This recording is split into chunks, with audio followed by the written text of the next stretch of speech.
chochote chaweza kuwafikisha lengo la shetani.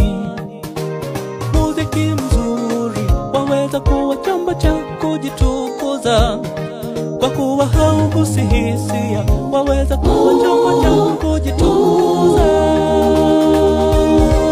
Basi imba kwa akili, imba kwa akili, imba kwa mawazo, imba kwa mawazo. Msalipo msiwe kama wakusahau kuelewa Mungu hadanganyiki. Tumwende Bwana kwa kicho, maana hasira yake yawaka kama moto. E Baba, teka mawazo yetu, tukuabudu kwa roho na kweli. Tusije tukajitukuza, bali utukufu na sifa zote kwako. Tumwende Bwana kwa kicho,